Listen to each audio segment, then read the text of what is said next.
Okay. Okay. Perfect. So I believe, Mitch, that we are live. Welcome, everyone, to another Human Mode conversation.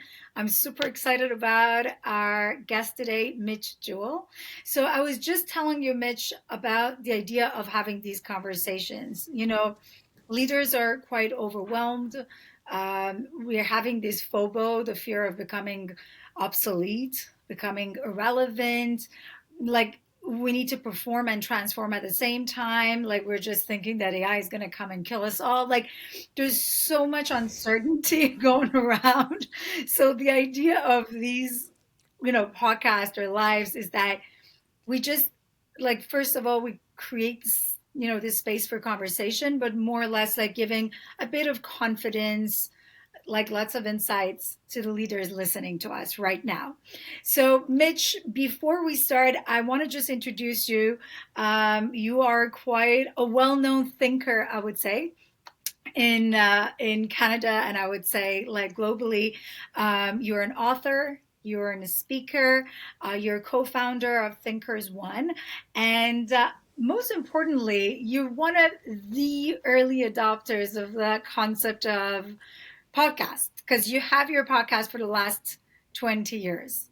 So with you actually, Mitch Joel, how does he feel now talking about AI, thinking about AI and everything that we're doing? I feel great. I You feel think great everything's about it. great. Awesome. Tell Yeah. me. Elaborate a bit. Well, look, I mean, one is if there's a system, an agent, a technology, a tool that's going to destroy all of humanity, we're all gone. So it doesn't matter. It doesn't matter if you're happy in leadership or have FOBO or Yes. none of that matters. True. And so if you start at that idea, a bit dismal, but let's say there's a chance that can happen. I mean, the real thing is that none of the other models really work without you and I.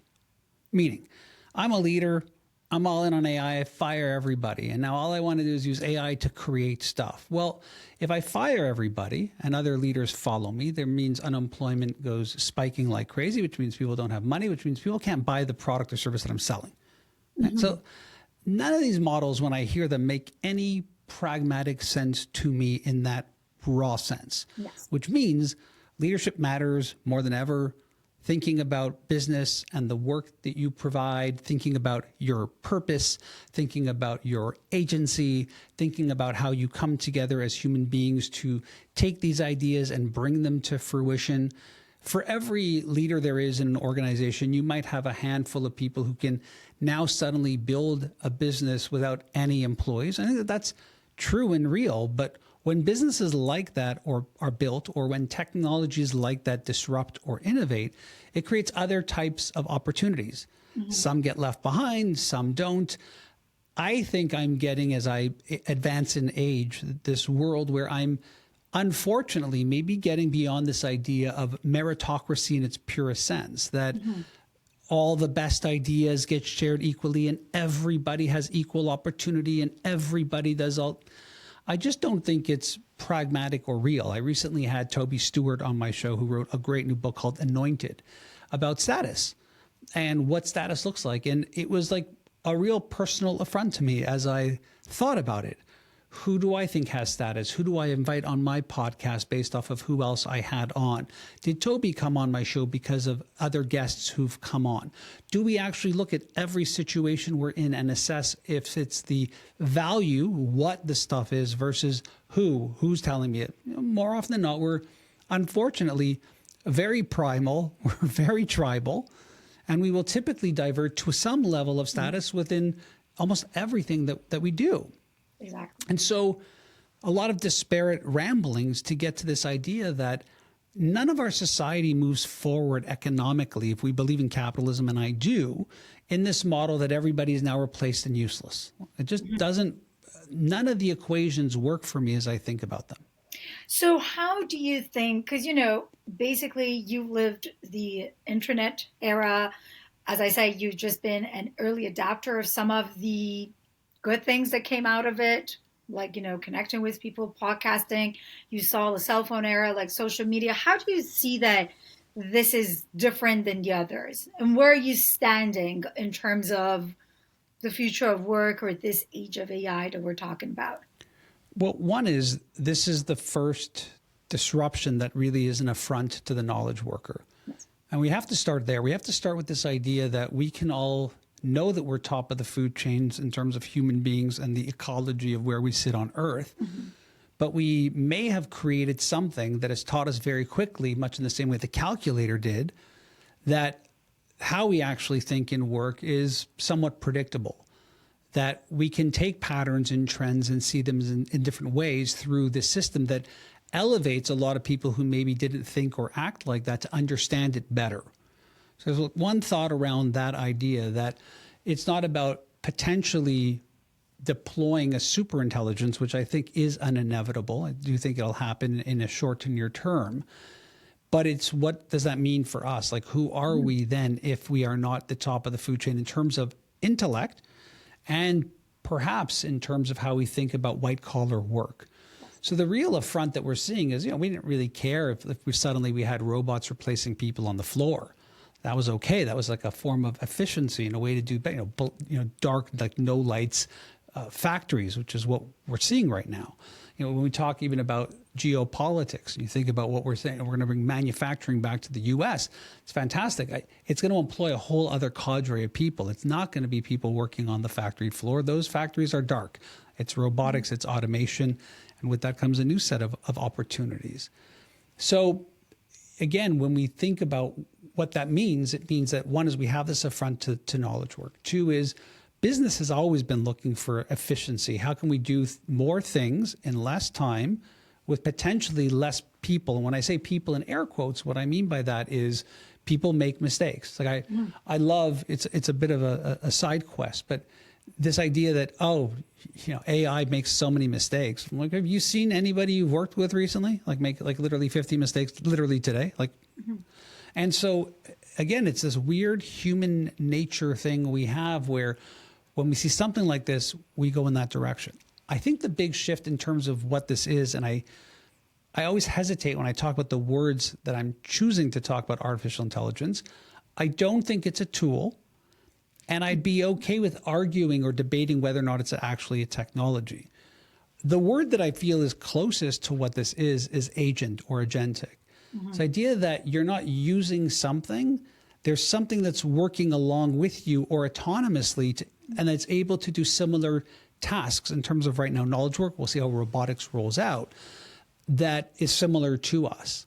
Mm-hmm. And so that becomes the greater equation of what this moment means. It is, again, who are we? How do we show up? What is the purpose? How do we educate ourselves and elevate ourselves so that we are providing value in the food chain? And if we discover that this technology or agentic stuff is way better and efficient than we are at doing those traditional things, meaning the stuff we did today and yesterday, yes.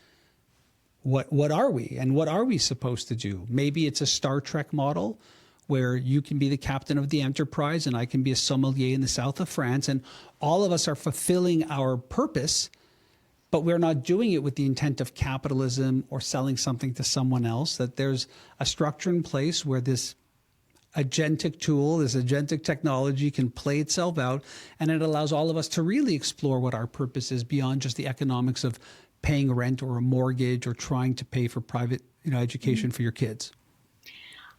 I love that. So, it's actually first of all interesting because I had, other guests that they use definitely the idea of agents, sometimes tools, but I can hear from you that you have a more hopeful approach to what's happening. Do you think that it will be an opportunity for humans to embrace their humanity, doing things that really it's more meaningful for them, spending time with family? Like, in terms of that purpose of work, how do you see that shifting? Well, I'm cautiously optimistic. I'm definitely more techno-optimist than not. There's no doubt about that.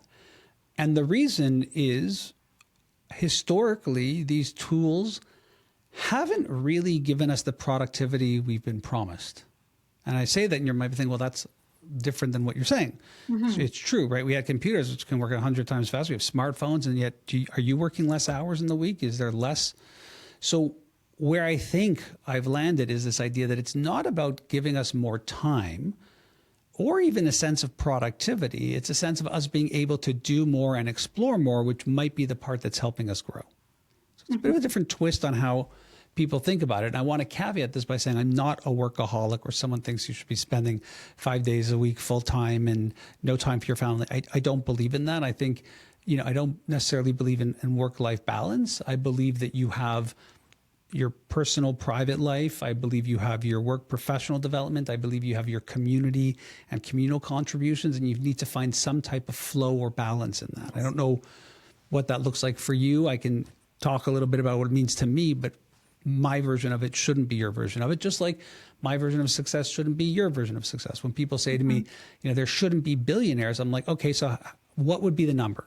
Is it like 900 million? Is it like, what's your number? Yes. And then what I would say to them is, that's great. Who else agrees with you? Do we have like a uniform agreement? Like, that's the number. And again, this is the problem, is we all have our own perspective of what this might or should look like. And I think yours and mine might vary, but be aligned somewhat philosophically at the grander scale of things. So one is, will this be the first disruption or innovation that gives us back more time and allows us to do all that?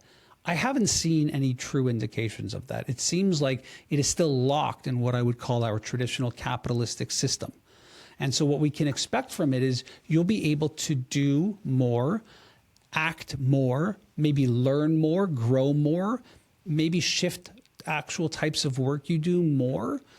But all of that presides on a lot of personal agency, where you're making a cognitive decision that my old way of doing things simply isn't the way to do them anymore. I can be better, different, other if I do it this way. And, that's the tough one.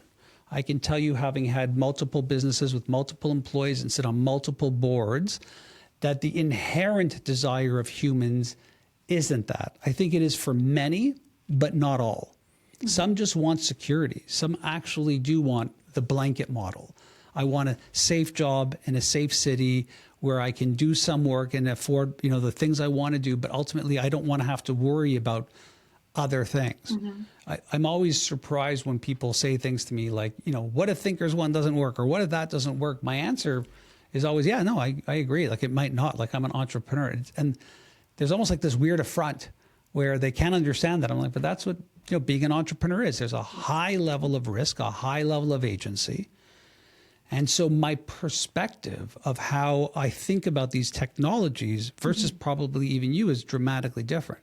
I don't look at them and think, this is really going to erode and change everything. I look at it and go, this is really going to erode and change everything. And I have to really figure out where I sit in that model. And I'm okay with that. And I know most people won't be, or are not, or are incapable of it. And there's nothing wrong with that either. That's not a judgment. It's just a human nature reality. Yes. I could sit down with you for 6 hours and walk you through facts and news items and interviews and quotes, and me getting you to shift off of whatever political or social view you hold here is still going to be radically impossible. Because that's also how we've changed, is we've kind of locked in and decided that I'm not, the last question I asked in my podcast is, tell me the one thing that made you think differently. Now, that's a simple question or a hard question, depending on the person. But there's a reason I ask it. And the reason I ask it is because the smartest people I've ever interacted with have held very steadfast on an opinion and then been very easily shifted by more information. And that's very unique in a world where people, if you look publicly in particular, we double down. Even if you're presented with proof or evidence, truthism, or there's no truth, or there's a... So we've created this society, unfortunately or fortunately, that has this one value-based approach, which is very different, in a world where we're being challenged by a new disruptive thing that's coming, that's actually going to force you to really move off of your seat to figure out, especially if you're in right now, the white collar space. I mean, it's going to shift down to blue collar as well. And we're already seeing that in terms of automation and things like that for sure. So, it is one of those, I could say, so good luck to you all, and like drop you off in the jungle by the helicopter and like, let me know how it goes and good luck. Or I can say there's a moment in time here where you can actually really think about what you bring, what is your taste, your palate, what is agency in your life, what does that mean to you? How are you going to come together and find the right people and community to physically be there? And then how do you really think about education? Because it's not just the degree that you left behind, 10, 15 years ago. It's now, it's every day. Yes. And, talking about education is interesting because I have a 4-year-old. And, for us, it's always, I think 10 years ago, it's just like, all right, is it going to go to a private or public or this? Like, it's just really for us, is this big question that what do they need to learn? Like, do they need to They learn need to what learn is? the same things. I mean, we need to learn the same things we've always learned. Mhm. How do you show up every day Yeah. in a respectful, open, empathetic, caring way that you are open to other people's ways of thinking, how they That's think, what not it the is? reality of teams and leadership as we know. So do you think that, because I do talk to a lot of entrepreneurs, and I genuinely believe that entrepreneurs and small medium businesses will have that agility or adaptability or just that mindset for this next few years. Do you think that there would be a shift compared to corporates and these extremely rigid No. systems in order to skill up or change things or just even embracing that mindset? I'm guessing that this could be Mm-hmm. the first disruption where everybody, in theory, can benefit from it equally with a very low bar.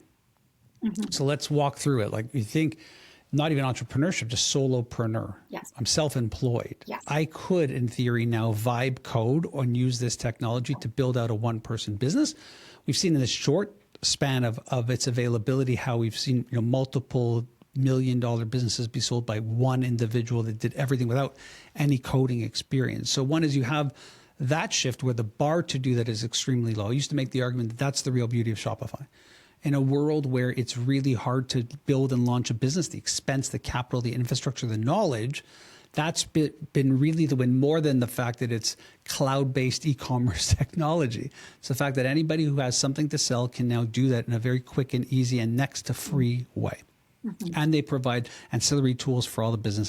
Again, not a shill for Shopify. I happen to love the product, but it created a shift. AI does that at scale. Mm-hmm. Then you have small businesses. Suddenly you have the ability where perhaps you would have been limited by budget to open up a whole new avenue, whether it's from communications and copy, whether it's efficiency in legal contracts and bookkeeping and accounting and on and on and on. And again, access, knowledge, is it perfect? Is it great? No, but it's now available.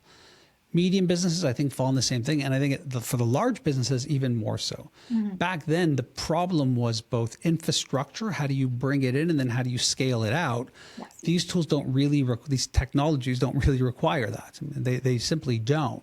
And so the ability for a law firm to layer in, let's say, some large language model that helps them do some type of contract work. Yes. It's not like the old days where you need to deploy this with a large IT team and it's super big infrastructure and a total retraining. These are all natural language tools. They're driven by voice and text. So the real question outside of that is more like who will hold these technologies. Now that's a different conversation because we've also seen historically that is within the few. And this is why we're seeing the potential to have the first trillionaire, or we're seeing businesses now hit $3-4 trillion in market cap. There is a certain level of control and access that they're maintaining. And granted, along with that, there is infrastructure that's required. It does require data centers and electricity and power and all these other things. So someone has to invest in that infrastructure. And so that's a bit of a gold rush there as well. But, talking about infrastructure, we mostly want to focus on the human-centered side. What do you think would be the cultural infrastructure for all these integrations? Because we're talking about things that they don't exist. And, this is my challenge, and this is why I started this conversation. People were already having a hard time working with each other. Leaders had already having a hard time getting the best out of their people.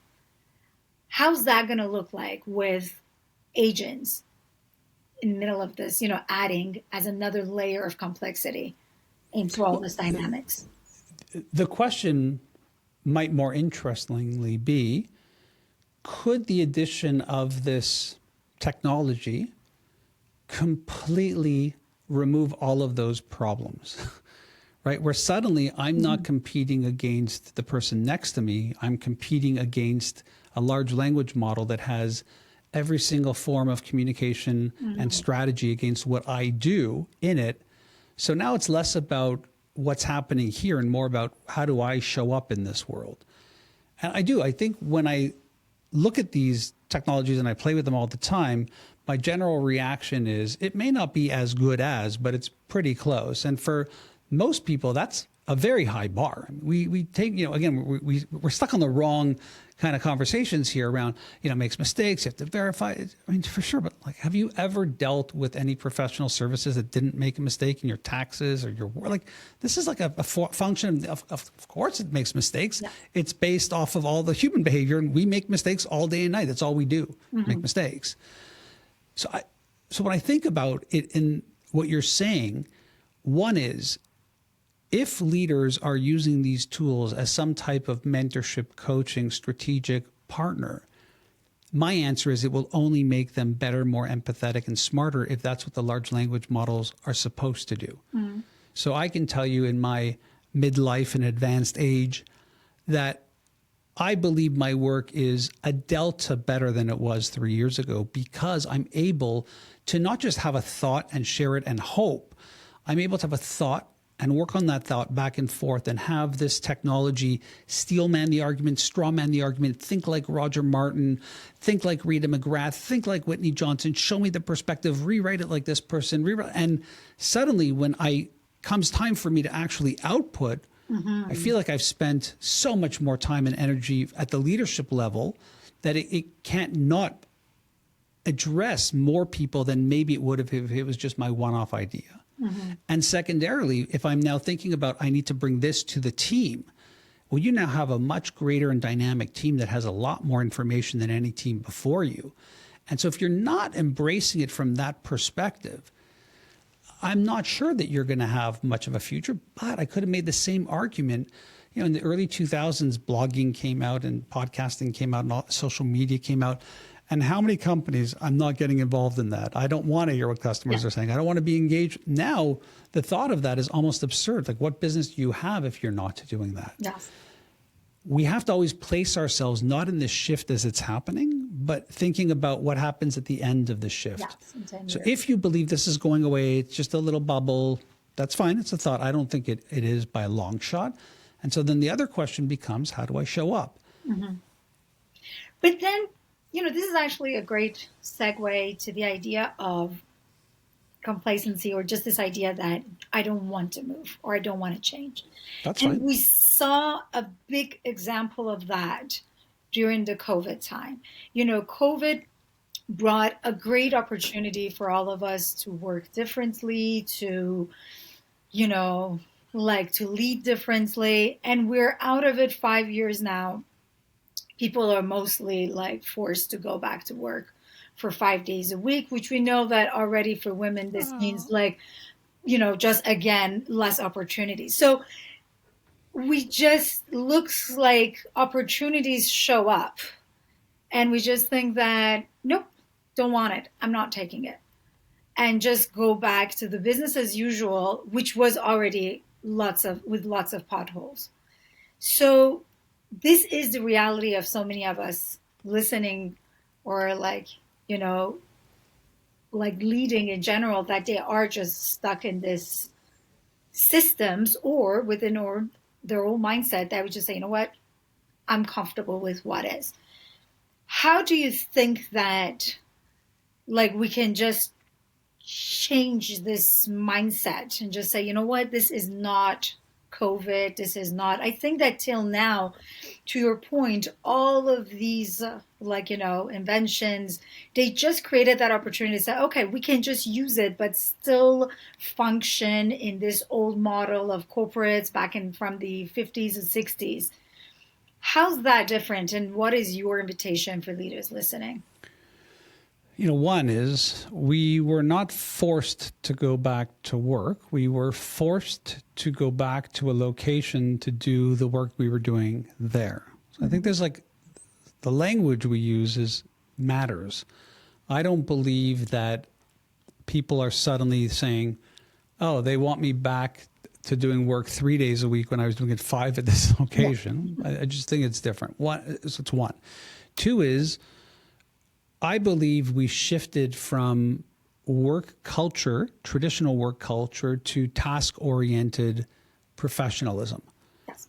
I can do my 6 things from wherever. I think leaders did a very poor job of demonstrating what coming back to traditional work culture is, means, or does, in the sense that most people who go back to the office in this day and age 5-6 years later often feel like they're just doing the same thing they did at home. They're going to the office to sit on Zoom versus sitting at home and sitting on Zoom.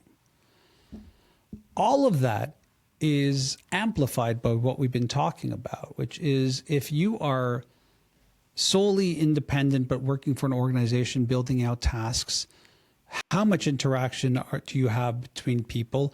How much of your work is actual real work with outcomes that have an actual financial benefit attached to both the organization and then back to the value that you bring, that they should compensate you for those tasks. Mm-hmm.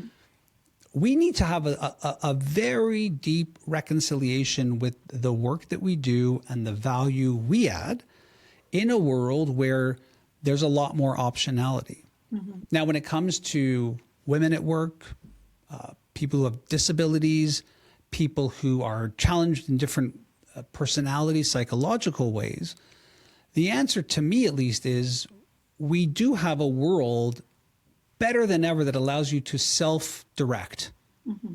So does that mean I should work just for a local cafe that only needs somebody X amount of hours? Does it mean I should start my own business? Does that mean I should partner up with other people like me, mm-hmm. and together we can pool our talent and energy together so that we can provide this? There's 1,000,003 ways that we can now work and professionalize our jobs for pay that didn't exist even 10, 15 years ago. Mm-hmm. That to me is opportunity, not the opposite. I'd also make the argument that when you work for someone, mm-hmm. they direct, they're the director, right? They'll decide if it's 2 days a week, 5 days a week, culturally, what that means to them. Employees, we can decide that's not for me. So then it doesn't work anyways. Mm-hmm.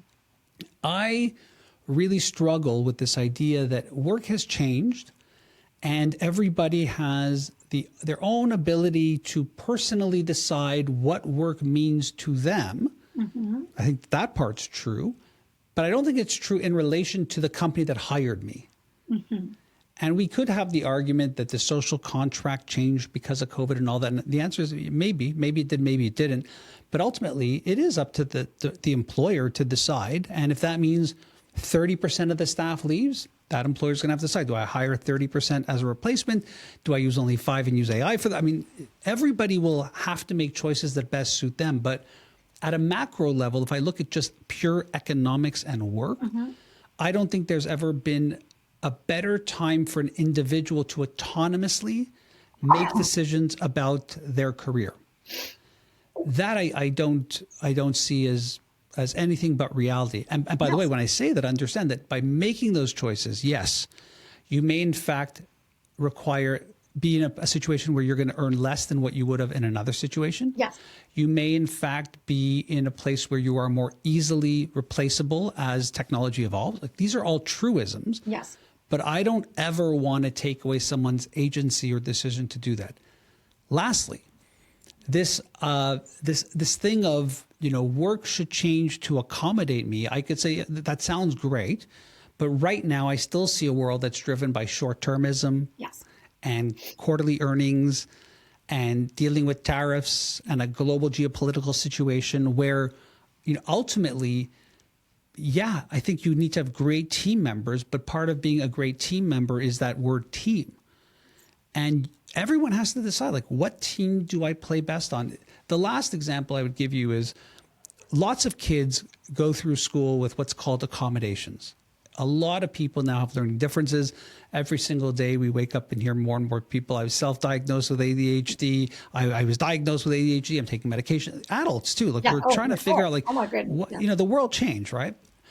Now what's interesting is we don't offer accommodations for work, do we? So think about that. You have a child going through high school, elementary school, high school, post-secondary, college, university, and they get accommodations all the way through. And then they have to go to work. So what happens to all of those people who need more time, a quiet, like where did they go? And the answer is they've self-chosen careers, vocation, or work that accommodate their learning personality type. So we already are doing that in a way. And by the way, some of those people struggle and don't do well at all. Like this is the other part that's like very challenging for us to discuss. I mean, I'm based in Canada where we have a more social driven infrastructure and safety nets. And yeah, there's holes in those nets. It's not perfect, but it's very different than the US or parts of Europe. You can also, you know, hopefully if you have upward mobility, the ability to choose like which actual cities, which actual regions are best for me. How many people do you know that moved during COVID?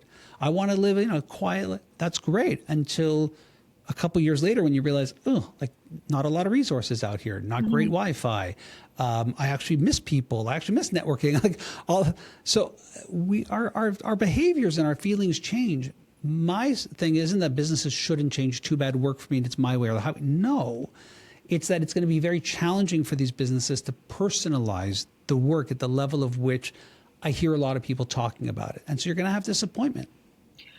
But I like actually what you are like somehow sharing the most here is the agency or that intentionality from like professional themselves with like the opportunities that exist. So you just, and I'm hearing you, and I actually have to say that, you know, even work was supposed to give us so many things that it cannot give anymore in terms of prosperity, in terms of financial security.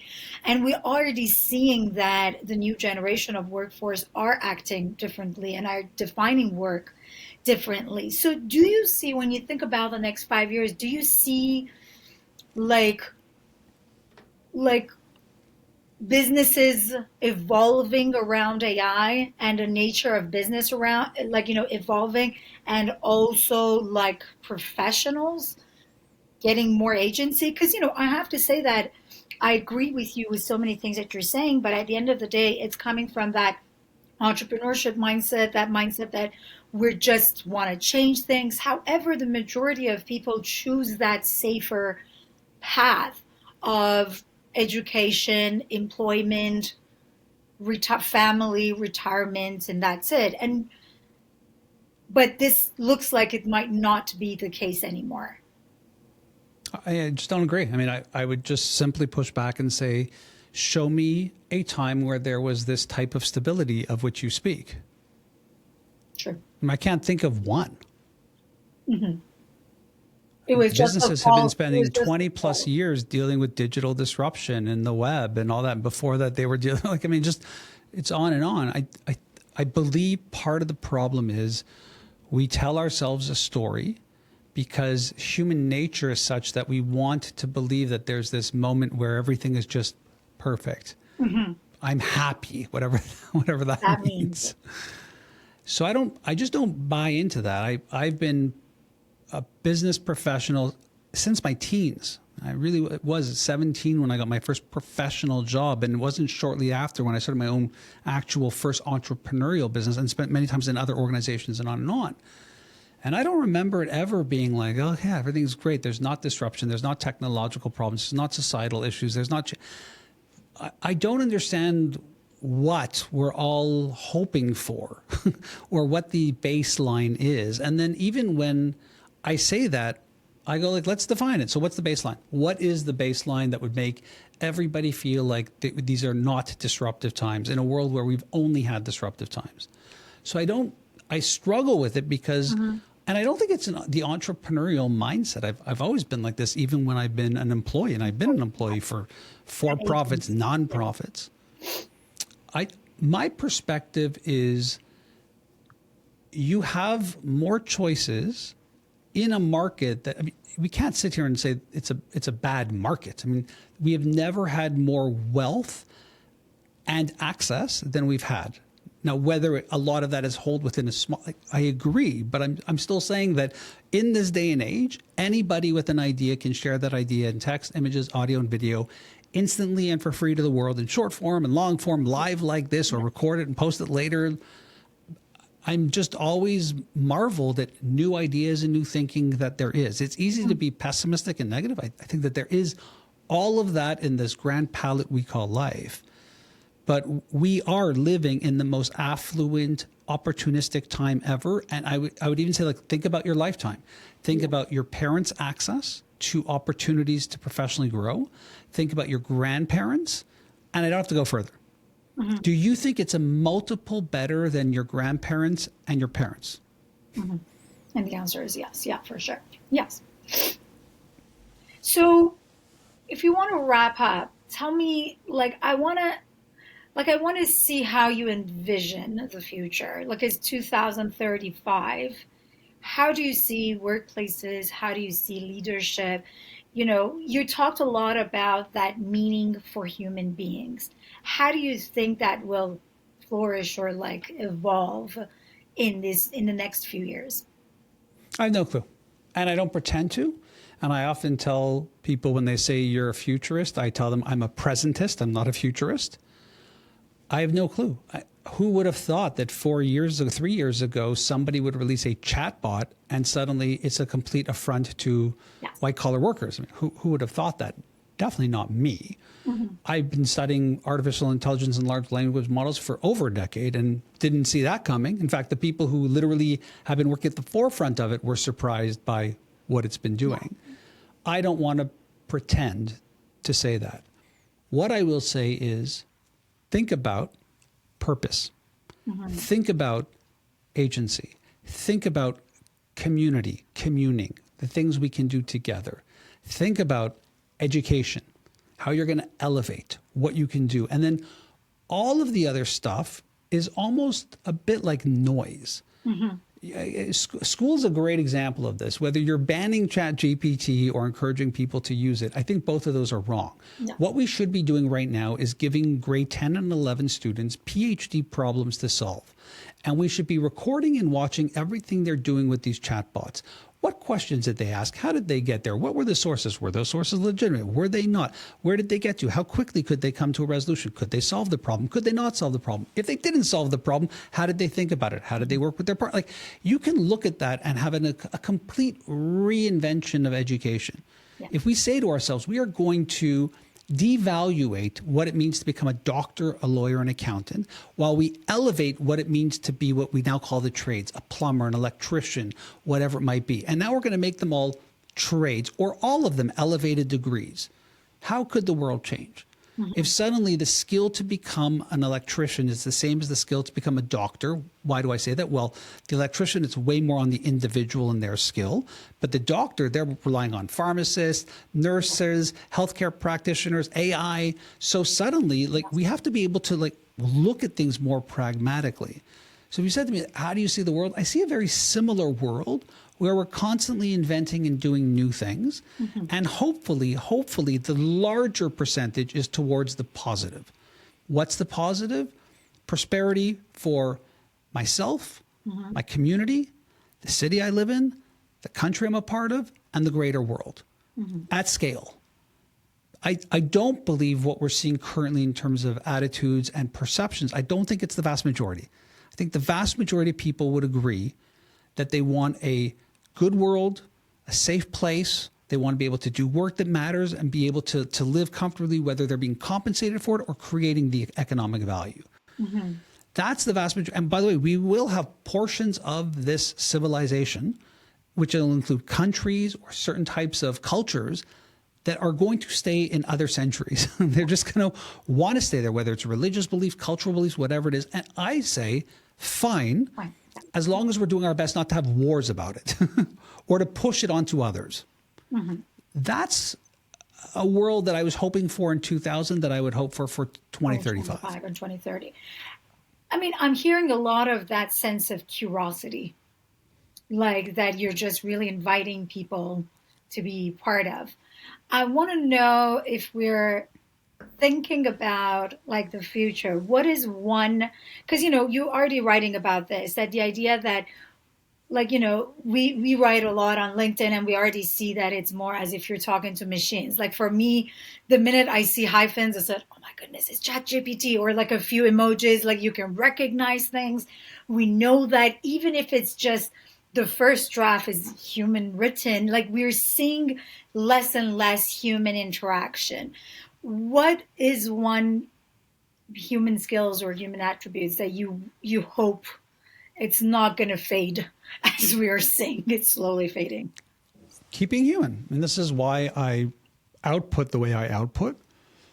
I'm doing it to be human, to have other humans see me. And it's not working. I'm not getting scale, but it's not about how many people see the message. It's about who. Yes. And if I can get 10,000 people around something, that's amazing, sitting here in a small office in Montreal. It's pretty amazing. So I'm okay with changing the metric. Mm-hmm. People are still focused on the metric. The clicks, the likes, the follows, the amount of comments, the amount of impressions. I'm not. I'm like that much definition. more engaged in the conversation. Yeah.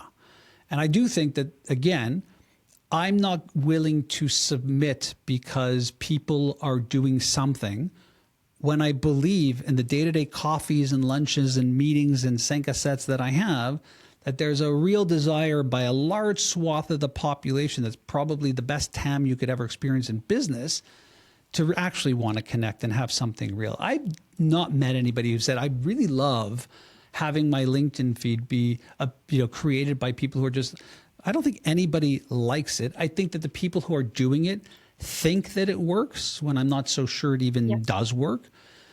And also, I'd say when it comes to hyphens and emojis, well, of course it's doing that. That's the way humans write. And so I don't even get mad when I see that. I just look at it and go, is this good content? If it's great, this is like a grander thought I have, which is this idea of what I call vibe content. Mm-hmm. The idea that I don't really care if you use ChatGPT or Claude or Perplexity. What I care about is that when I read it or watch it or listen to it, it's changed me. It's made my experience better. Mm-hmm. That goes back to that palate, that taste thing. It's my own taste. Some people might really like that homogeny, and there'll be more of it for them, but I'm not looking for that, so I don't really see it. I might see it tangentially, but I'm not connected to it or care about it. I care about these types of engagements. Mm-hmm. So we become the filter. We become the guardian of our curiosity and the guardian of what we're following. I have yet to see anybody be deeply engaged or connected to anything that was created without thought and empathy. And again, I have the music background. I never was affronted by samples or any of that stuff because my answer is always the same. I may not like what I hear in my ear holes, but someone else does. And if they do, that's great. I could still go listen to Charles Mingus. I could still go listen to Radiohead, which uses a ton of electronics in their music, and it works. It actually moves me emotionally. So I don't want to dismiss this stuff. Mm-hmm. I love that. I love it. And, I can see that, like I'm hearing a lot, like I'm talking to a lot of people and I'm hearing the words communities, connection, curiosity, the humanness. And definitely you just open it in a very more I would say, it's just very easy to digest for all the leaders listening to us. Do you want to leave us with a final word or a final message to everyone listening? No, you can feel free to connect if you go to thinkingwithmitchjoel.com or connect with me on LinkedIn. It's human. It's me at the end of it. There might be some AI in the creation of it. Sure. I'm okay with that. If you don't like it, that's great too. But I'm open to connecting and meeting other people who want to connect. Awesome. And I have to say that's exactly how we connected. So you are a living example of reaching out to people. Like I reached out to you and said, let's have a talk.